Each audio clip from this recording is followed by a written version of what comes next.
Hello and welcome to my YouTube channel BKS Study Point। तो हम लोग शुरू करते हैं। चल रही थी जिंदगी बड़ी सुकून से, चल रही थी जिंदगी बड़ी सुकून से, ना जाने एक वक्त इस बीच में कहाँ से आ गई। तो दोस्तों, नदी को पाने के लिए हमें बहुत मेहनत करनी होती है और कभी कभी ऐसा जिंदगी में बहुत सारे ऐसे मोड़ आते हैं, ऐसे फेज आते हैं जिसमें हमें ऐसा एहसास होता है कि शायद हम कुछ गलत कर रहे हैं या जो मैं कर रहा हूँ उसमें मैं सक्सेस नहीं हो पाऊंगा। लेकिन बार बार अथक परिश्रम और अथक मेहनत करने के बाद ही हम इस चीज़ को जो है कंप्लीट कर सकते हैं और करते भी हैं। तो अभी जो फिलहाल जो 69 और 70 बीपीएससी का जो प्री हुआ उसके अनुभव के आधार पे जो मेरा उसमें अनुभव रहा उसमें हालांकि मैं अच्छे नंबर से क्वालिफाई किया और 70 का मेंस भी अभी दे रखा हूँ। तो अभी जो उसके अनुभव के आधार पे कुछ मॉडर्न हिस्ट्री का कुछ सेक्शन हम लोग इसमें को लेकर के भी आगे बढ़ते हैं। अगले 20 दिन में एग्जाम होने वाली 71st बीपीएससी का जो 30 सितंबर को कंडक्ट होगी और उसमें अगले 20 दिनों में हम लोग कुछ इस तरह से कुछ टॉपिक को कवर करेंगे जिससे कि कम से कम 15 से 20 नंबर हम लोगों का इंक्रीज हो जाए। और इसके लिए हम दोनों को, आपको और हमें दोनों को काफी मेहनत करने की जरूरत होगी इसमें। तो चलिए हम लोग शुरू करते हैं आज के मॉडर्न हिस्ट्री का टॉपिक।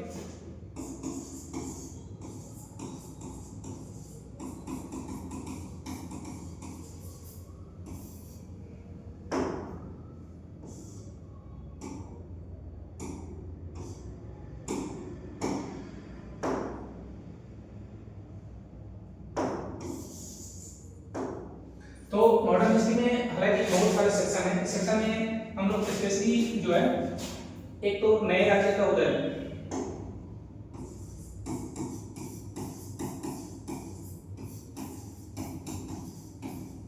इस टॉपिक को जो है एक शॉर्ट में देख के आगे बढ़ेंगे। फिर जो है उत्तरवर्ती मुगल काल,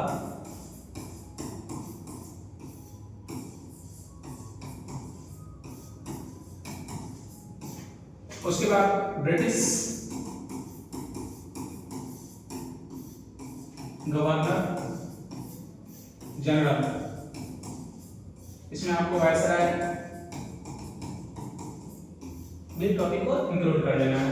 उसके बाद भारत के कुछ विद्रोह, क्रांतियां, खासतौर से आदिवासी क्रांतियां को इसमें शामिल कर लेना है। उसके बाद राष्ट्रीय आंदोलन,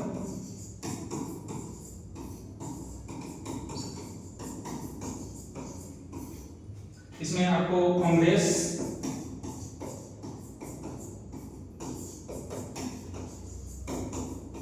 गांधी जी, साथ में पत्र एवं पत्रिका। अगर इसी को वन शॉट हम लोग क्या कर लेते हैं, इसको रिवीजन कर लेते हैं तो एग्जाम में मॉडर्न हिस्ट्री से लगभग 17 से 18 विषय में आते हैं। तो इस टॉपिक से लगभग 10 से 15 क्वेश्चन यहाँ से एग्जिस्ट करते हैं और हमें इसको कंप्लीट करना पड़ेगा। फिर अगर हम लोग हिस्ट्री में अगर किसी सेक्शन को देखते हैं तो हिस्ट्री में एंशिएंट हिस्ट्री,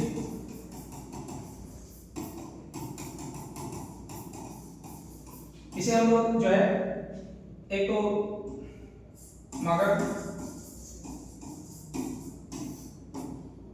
बुद्ध,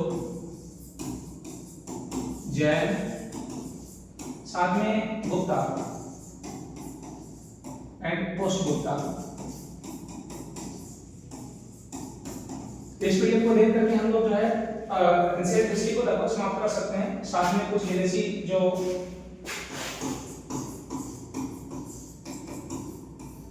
यात्री आए हैं उसके वर्णन को हम लोग थोड़ा सा पढ़ेंगे। फिर अगर हम लोग मध्यकालीन भारत की बात करते हैं तो मध्यकालीन भारत हम लोग जो है इसमें एक तो दिल्ली सल्तनत,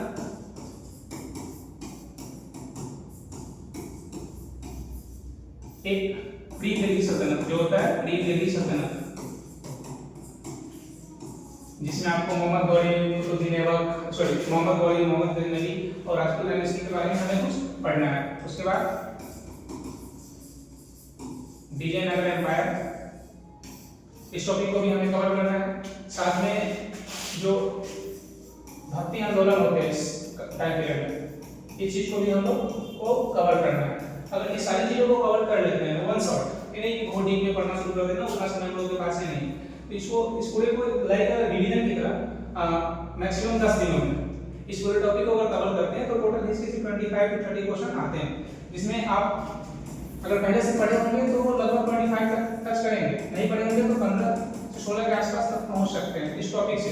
जो टॉपिक यहाँ पे करवाएंगे उससे आप 15 से 16 तक लगभग कवर कर लेंगे। ऐसा नहीं हम करेंगे पूरा एकदम ब्रीफ में बता देंगे, लेकिन हाँ टॉपिक कुछ बता सकते हैं जिससे कि आप उसको वन शॉट रिवीजन आप खुद से कर सकते हो। तो चलिए अभी हम लोग सबसे पहले स्टार्ट करते हैं उत्तर मुगल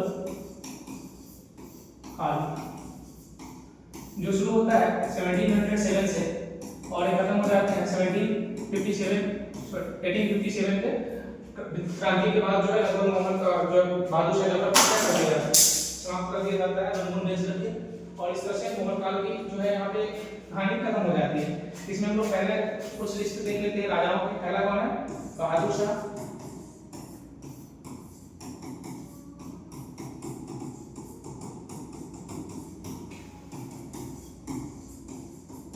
जहादर शाह,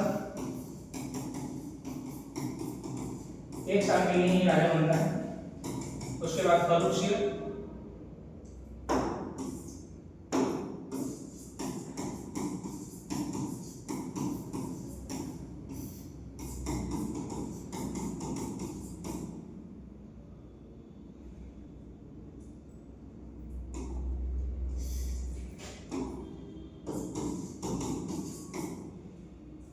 इस बीच में दो छोटे छोटे रफी दर्जा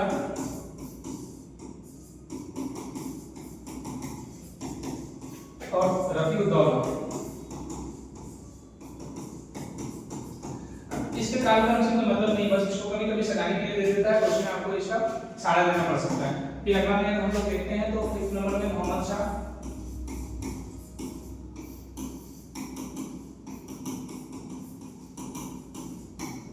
नेक्स्ट अगर देखते हैं तो अहमद शाह,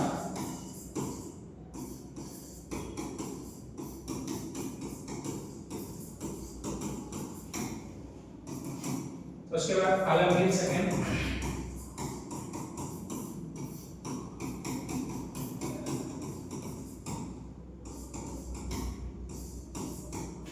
इस बीच में एक छोटे से राजा थे शाहजहां के नाम से जो है गद्दी पे बैठ जाता है, शाहजहां खान के नाम से, इसका ज्यादा इंपॉर्टेंस नहीं है, बस ध्यान रखना है इसको। उसके बाद जो है शाह आलम सेकंड, उसके बाद अकबर सेकंड,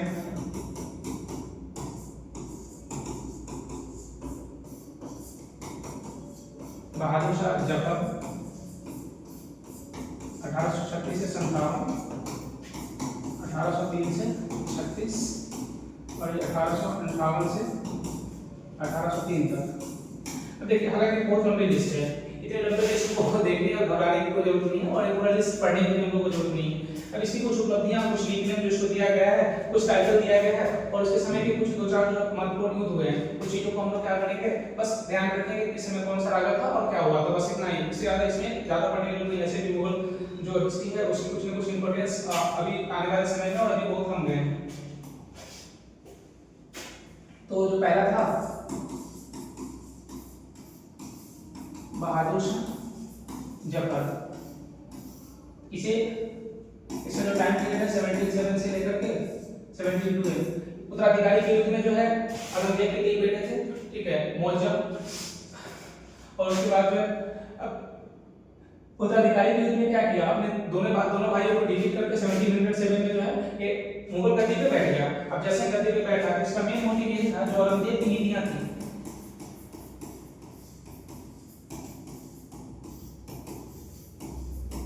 उसको क्या कर देना है, उसको समाप्त कर देना। औरंगजेब की नीतियों को समाप्त करके और सबसे सद्भाव की बातें आगे बढ़ाना। जैसे अजीत शाह हो गए, अजीत शाह को क्या राजा की उपाधि दे दी, उसके बाद जय सिंह को भी राजा की उपाधि दी और सिखों से जो है आपसी लगाव।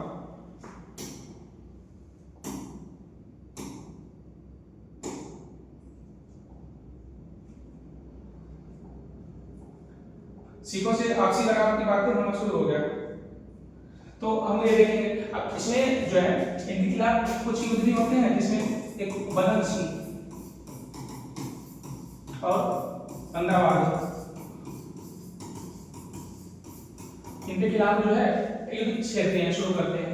इन्हें साहिब बेखबर कहा गया, साहिब बेखबर कहा गया।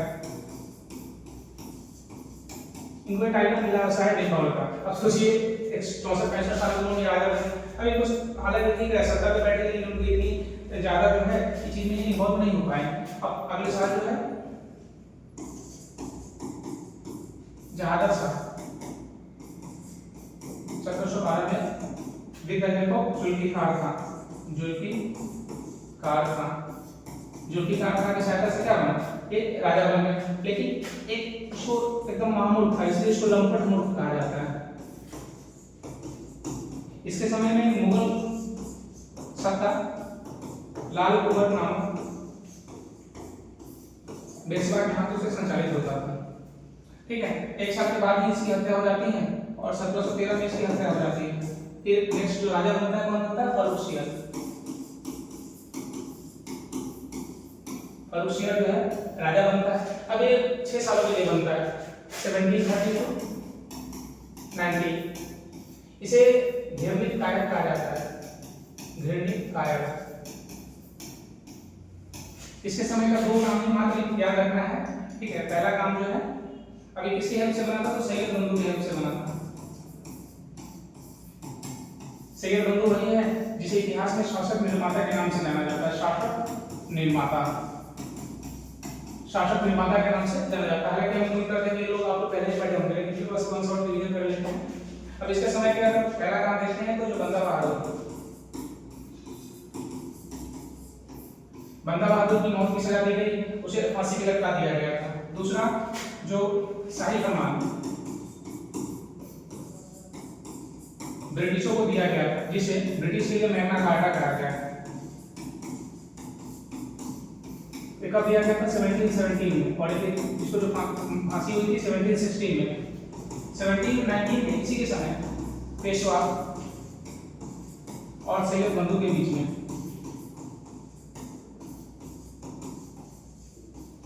दिल्ली की संधि होती है, जिसके थ्रू जो है सैयद बंधु जो है इसकी हत्या कर देता है और बदले में पेशवा बाजीराव होते हैं, पेशवा बाजीराव प्रथम सैयद बंधु को दिल्ली में सत्ता स्थापित करने के लिए, मदद करने के लिए जो है क्या करते हैं, प्रॉमिस करते हैं। और इसको जो दिल्ली की संधि होती है, इस दिल्ली की संधि को पेशवा का मैग्ना कार्टा कहा जाता है। पेशवा का मैग्ना कार्टा क्यों कहा जाता है, क्योंकि इससे पेशवाओं को साउथ इंडिया में जो है सर्वसम्मति और चौथ वसूलने का अधिकार मिल जाता है। आगे बात करेंगे, जो नेक्स्ट राजा है मोहम्मद शाह, इसे रंगीला बादशाह कहा गया। अब रंगीला बादशाह क्यों कहा गया, क्योंकि दरबार में कभी-कभी स्त्रियों का वस्त्र धारण करके चला जाता था। सोचिए इतना बड़ा राजा है और दरबार में कभी-कभी स्त्रियों का वस्त्र धारण करके जो है चले जाता है। अब इसको रंगीला बादशाह कहा गया। इसके समय में 2-3 इंपॉर्टेंट घटनाएं। पहला, सती प्रथा पे प्रतिबंध लगाने का प्रयास किया गया। इसके समय में सती प्रथा पर प्रतिबंध लगाने का प्रयास किया गया। इसके समय में पहला इंपॉर्टेंट वर्ड है। दूसरा, इसके समय करनाल का युद्ध होता है, जो ईरानी शासक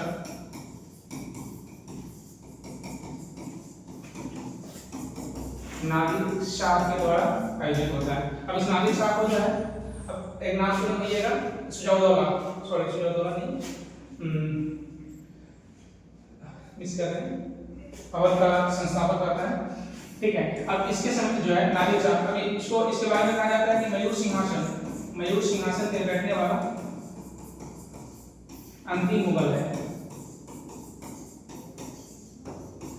या ऐसा भी कह सकते हैं कि मुगल डायनेस्टी में अंतिम रूप से कुछ अच्छा कहा जाने वाला शासक यही है, क्योंकि इसने 2 अच्छा काम किया, सती प्रथा प्रतिबंध और जो है ईरानियों के खिलाफ थोड़ा सा युद्ध किया था। हालांकि हार गया था, लेकिन थोड़ा सा युद्ध इसने किया था। इसकी मृत्यु 1748 में हो जाती है और 1748 में अहमद शाह अब्दाली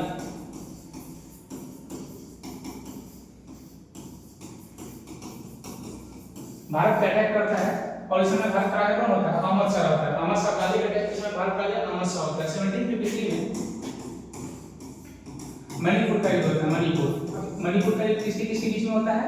अहमद शाह अब्दाली और अहमद शाह के बीच में होता है, जिसमें सफदरजंग जो है क्या करता है, सफदरजंग इस युद्ध में बहुत ही अच्छा मुगलों के साथ देता है, जिस वजह से उसे नवाब वजीर का उपाधि दिया गया।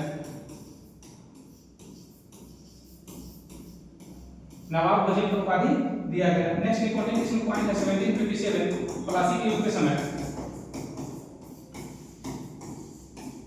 प्लासी के युद्ध के समय जो मुगल राजा था आलमगीर सेकंड, आलमगीर सेकंड, फिर 1761 पानीपत का तृतीय युद्ध,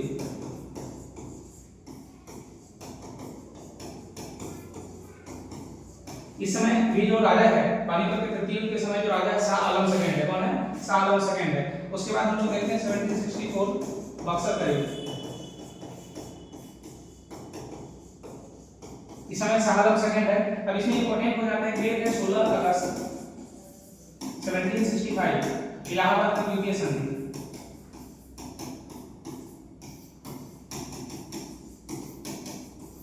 इलाहाबाद का द्वितीय संधि।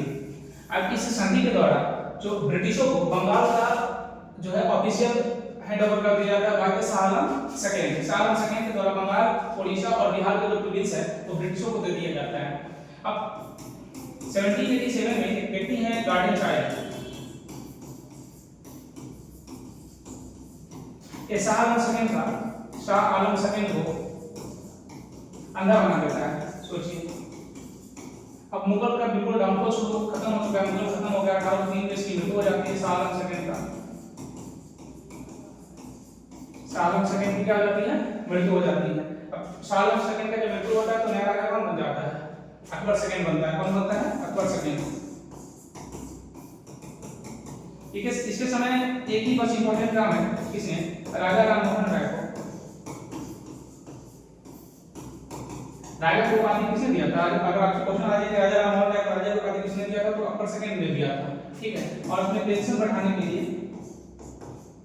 राजा राममोहन ने को लंदन भेजा था कि जाकर ब्रिटिश जो क्राउन है उसे जाकर के हमारी पेंशन का बात कीजिए। 1836 में इसकी मृत्यु हो जाती है और मुगल काल के अंतिम जो राजा होते हैं बहादुर शाह जफर।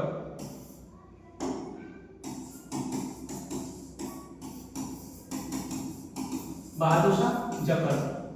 अब ये 1836 से 1857 इसकी हम लोग जो विशेष चर्चा करेंगे 1857 क्रांति जब पढ़ेंगे वहां पे। बस अभी एक पॉइंट यहाँ पे हम लोग ध्यान में रखेंगे कि इसे जो है शाही घराना से यानी लाल किला से निकल करके लाल किला से निकाल दिया गया था और कुतुब मीनार के चाबीवाली करने के लिए बाध्य कर दिया गया था। 1758 में इसे रंगून भेज दिया गया, जहां पे 1762 में इसकी मृत्यु हो जाती है। और इसने अपने कवर पे लिखा, कितना बदनसीब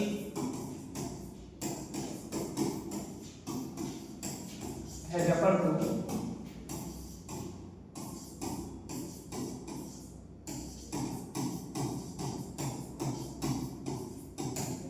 अपने वतन की मिट्टी भी नसीब ना हुआ।